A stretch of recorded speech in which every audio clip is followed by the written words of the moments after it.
kain ho tayo. Ay, mamaya na. Dahil nagpapababa pa ako ng tama ng gin. Pero, kamusta ka ba, iyo? Alam mo walang araw kung hindi inaalala ang kalagayan mo. Nung nakulong ka, hindi naman kita madalaw doon kasi wala naman akong pera. Sana hindi sasama ang loob mo, iyo ha. Wala talaga akong pamasahe. Tama na ho yan. Ayos lang ho. Tsaka ayos naman ako, Ito, kahit alam kong wala na akong nakakapitan sa buhay. Gusto kasi ng batang yun, hindi ba? Pero, lahi pala ni Among Rowena yan. Oo nga po nagulat na lang din ako. Ay, naku po naman talaga.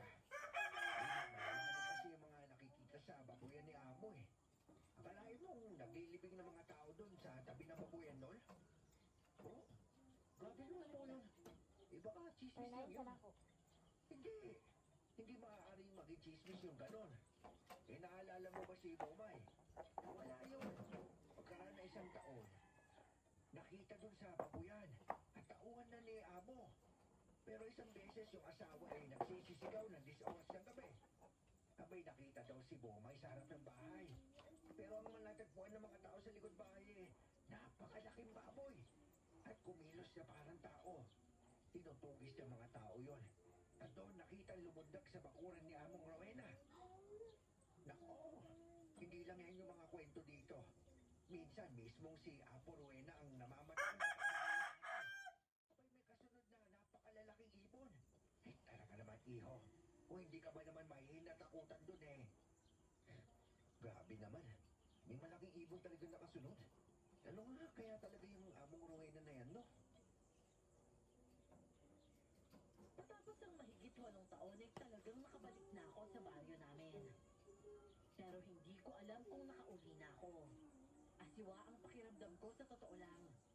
Yung kasing mga nakakita sa akin habang papunta ako sa bahay ni Tatang. Namukhaan ako. At talagang iba ang titig nila sa akin. Pero sa unang gabi ko ron, sinubukan ko munang hindi mag-isip. Pagkahapunan, tumambay ako sa gilid ng bahay ni Tatang. Sinulit ko muna ang tanawin at ang ihip ng nakakaginhawang hangin. Hindi ko namalayang doon na ako napaidlip. At nang maalimpungatan ako, hindi ko inaasahan ang tatambad sa akin.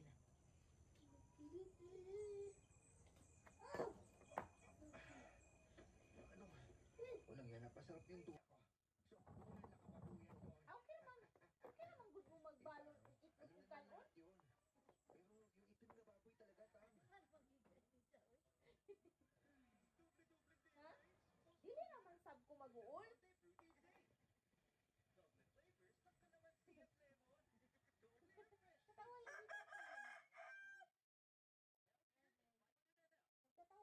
Nagkatawa lagi ka. Naging tao pa nga nung lumundot palabas ng bakuran nyo Naging tao.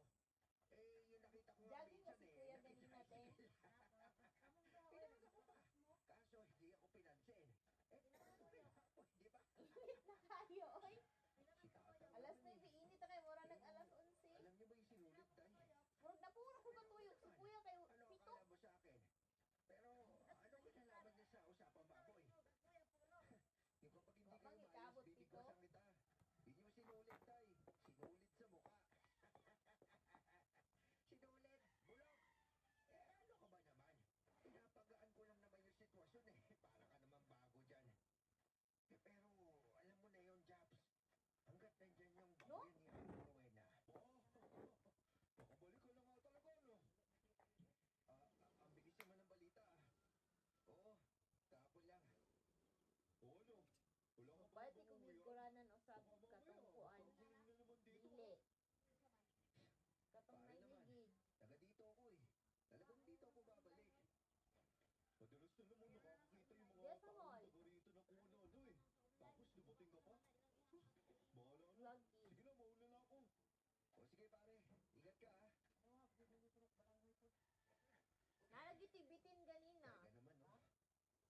Talaga naman Ate. hayaan mo na lang. Kasi Bitin. yung si Anong. Ipos Alam mo niya bang me. namatay rin yung asawa niya? Di ba mo? Abi na ko sa eskwelahan to. Mga 3 araw pa lang matapos mong mapasok.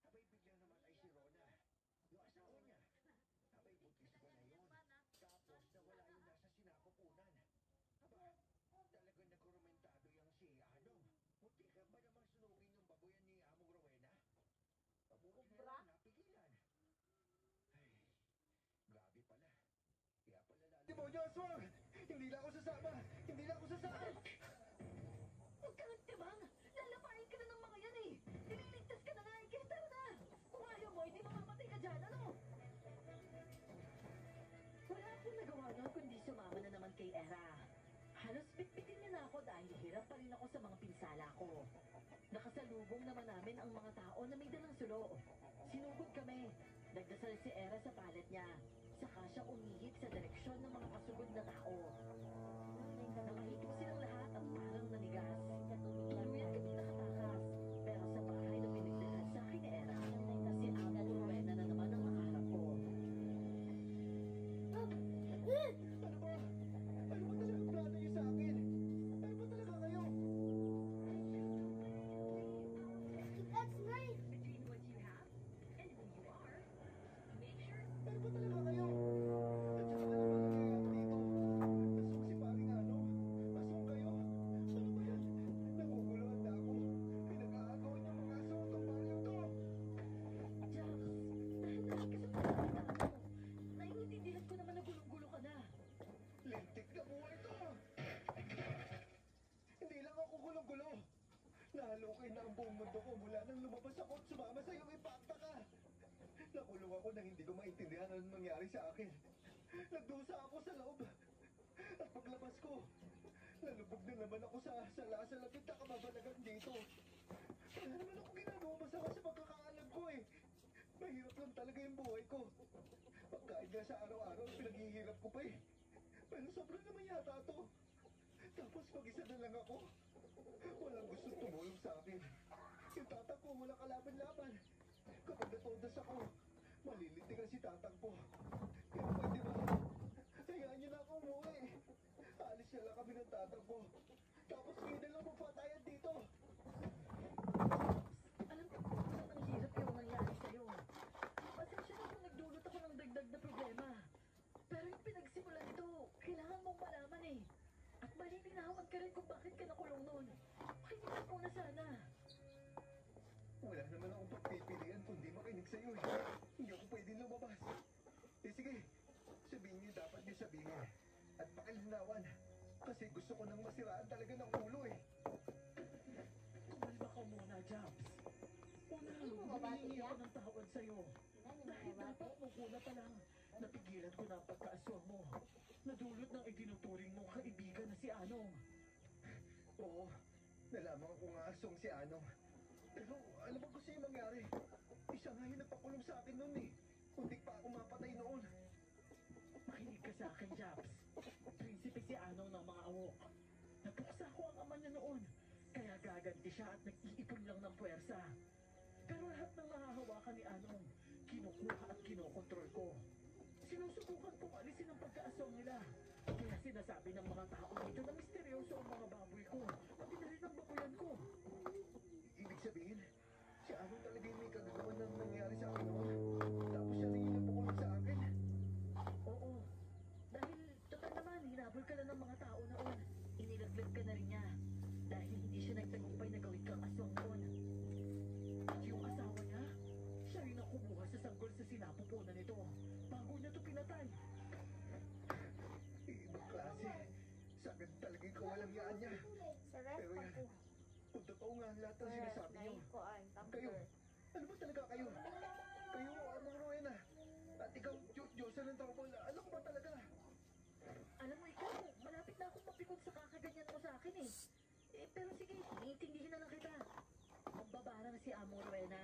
At may lahi rin siyang aswang. Pero nakokontrol niya yun. At ako, naturuan lang ako. Hindi naman malakas yung kakayahan ko eh. Wala ka din. Totoo lahat yan. At hindi yan magbabago. At saka, Japs, muli akong humihingi ng tawad sa'yo. Nauunawaan ko ang pagkalito at galit mo. Pero ito na yung oras para itama ang lahat. Napakawalang ito ng mga kalahin niya na pasabugin niya ang babuyan. Gala-gala ngayon ang mga awok. At tiyak namang bibiktima sila. Naku, si Tatang, kailangan ko na umuwi ngayon. Huwag kang mag-alala. Ligtas ang tatang mo. Napalutan ko na ng proteksyon nung binuntahan kita. At ang dapat mo asikasuhin ngayon, si Anong. Pero hindi.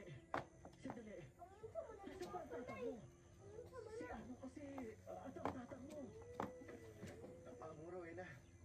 mo nangyayari? Ano po nangyayari kay Tatang?